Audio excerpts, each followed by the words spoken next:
नमस्कार किसान साथियों, आपका स्वागत है doctor Puneet Sisodia YouTube channel पर। हर एक चीज़ के अपने फ़ायदे और नुकसान होते हैं। जब हम किसी भी चीज़ को अपने दैनिक जीवन में तब उपयोग में लाते हैं जब उसके फ़ायदे अधिक होते हैं और नुकसान कम होते हैं। इसी तरह से हमने रासायनिक खादों तथा कीटनाशकों का प्रयोग पर जोर दिया था 1966-67 में, जब हरित क्रांति की शुरुआत हुई थी। उस टाइम पर हमारे देश में जो खाद का उत्पादन अनाज का जो उत्पादन है वो ज़रूरत के हिसाब से काफ़ी कम होता था, जिसके कारण हमारे देश की जो जनता थी वो भूखमरी से त्रस्त थी और हमें अनाज की पूर्ति के लिए अन्य देशों के आयात पर निर्भर रहना पड़ता था।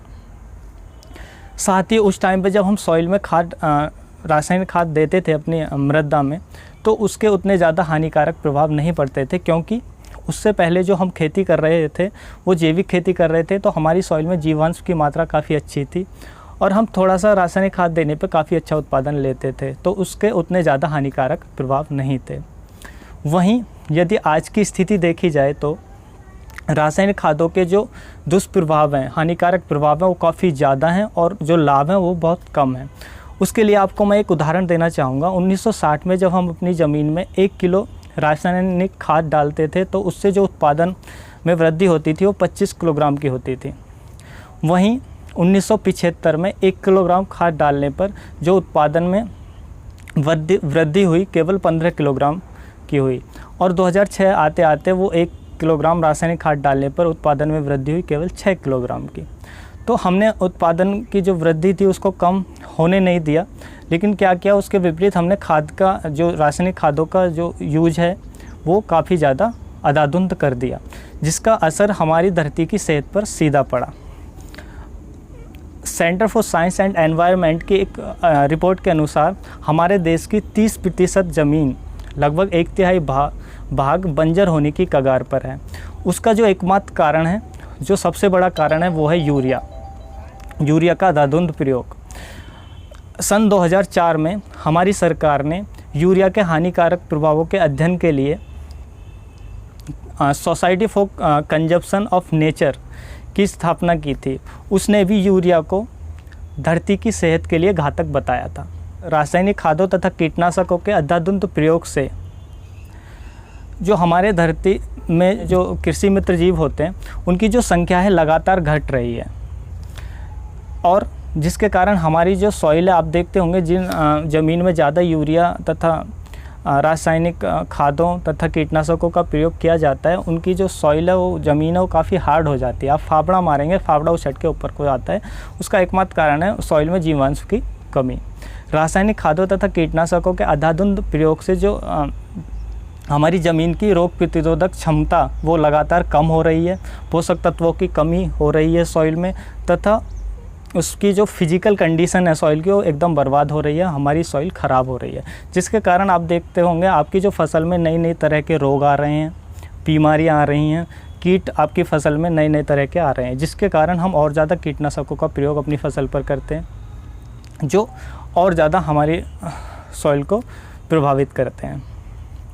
कीटनाशकों का और रासायनिक खादों का असर हमारी धरती पर ही नहीं पड़ता है, उसका असर प्रत्यक्ष या अप्रत्यक्ष रूप से मानव स्वास्थ्य पर भी पड़ रहा है।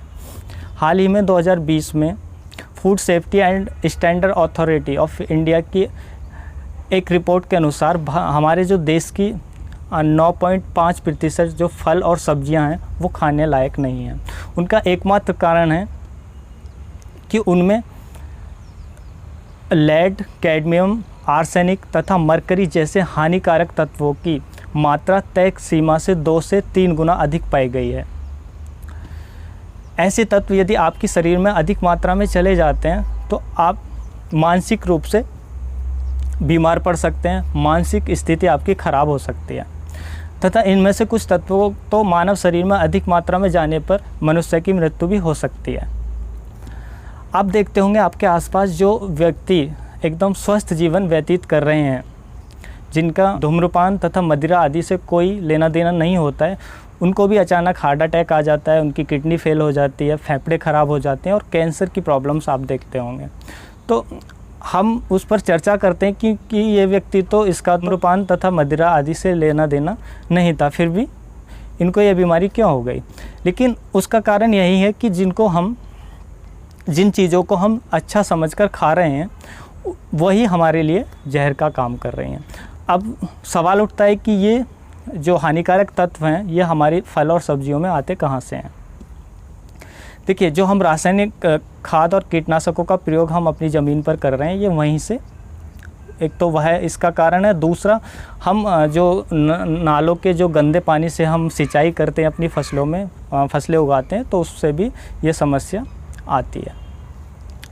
सीधी सी बात है, आप जानते हैं कि जब हम एक दाना अनाज का अपनी सॉइल में डालते हैं तो वो कई गुना करके हमें रिटर्न देता है। उसी तरह से यदि आप जहर डालेंगे तो जहर कई गुना करके आपको ऑब्वियसली आपको रिटर्न में देगी।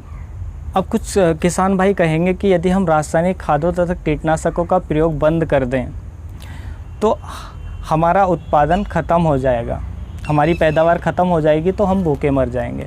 देखिए, ऐसा बिल्कुल भी नहीं है।